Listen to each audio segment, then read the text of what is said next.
Some mountains at the base of Murray, Maori. Not because he was ready, but because he was done running. Wind howled like a warning. The peak disappeared into gray clouds as if the mountain was hiding its cruelty. 3 years of silence. 3 years ago, he had stood in almost this exact spot. Confident, certain, he believed he was built for glory. He was chasing something. Glory, I think it was extraordinary. He didn't know yet that the mountain doesn't care about any of that. Halfway to the summit, the sky turned against him. The storm came in without mercy, fast, violent, and absolute. His team made the only rational, but Alex didn't turn back. Pride, arrogance, the unwillingness to accept that some forces are greater than individual will. Then, a single misstep. One moment of ice where there should have been rock, and everything he was, his confidence, his certainty, his identity, fell with him. A shattered ankle. Hours alone in freezing silence. The mountain indifferent to his pain. He survived. Rescue came, but something inside time. For 3 years after that day, Alex disappeared into routine. Avoided mountains, avoided risk. Avoid anything that whispered of the person he used to be. You're alive, people told him. And he was. But surviving night, the summit appeared in his dreams. Every morning he woke knowing something inside him remained unfinished. Waiting, he stopped. The running stopped. The hiding stopped. Deep inside, beneath 3 years of silence and fear, something had refused to die. And now it spoke. He packed his bag. No fanfare. Just one quiet act of choosing.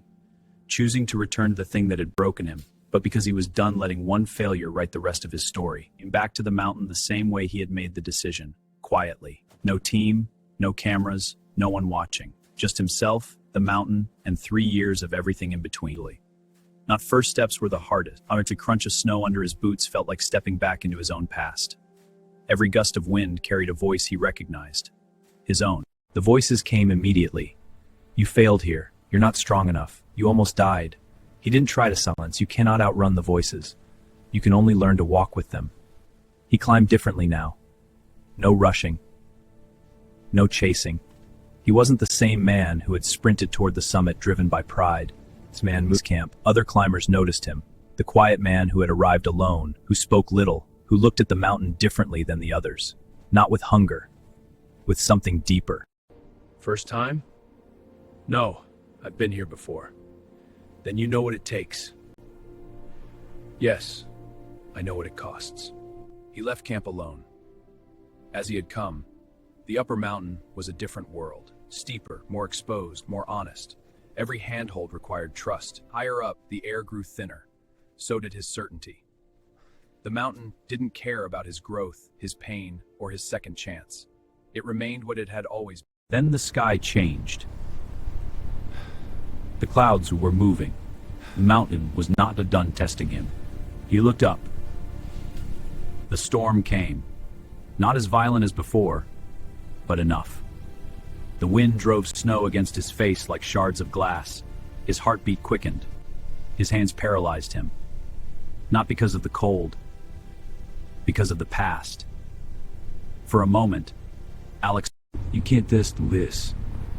If it was buffeting this. There's someone but man who would never go over man who he all but wasted. Then something changed. Not outside, but within. Alex took a single deep breath, closed his eyes against the storm, and in the fear, this man put a peace. That man ignored pride. This man understood it. That man believed strength meant pushing harder. Ibrish Tom means continuing. He opened his eyes. The storm hadn't changed.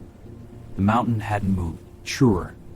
Not with the friender, the freed in it. And powerful, step Bennett. Simply was backspinny costs. And the clouds of woods of doubt. His burning the desert oceanly white. And moving forward or anyway.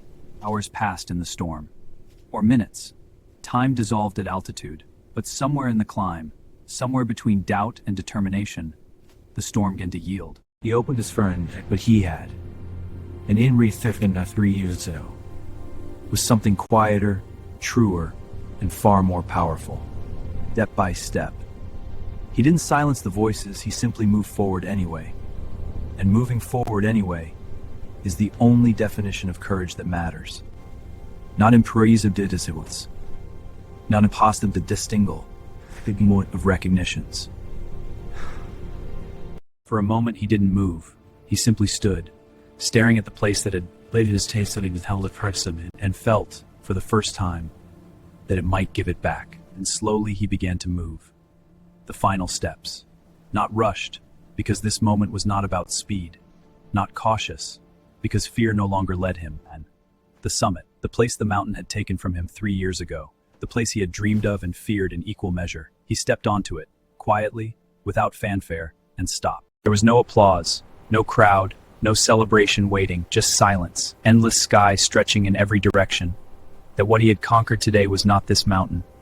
Something deeper. Release. 3 years of weight leaving his body on a mountain summit in the cold and the quiet. The real battle had never been about height.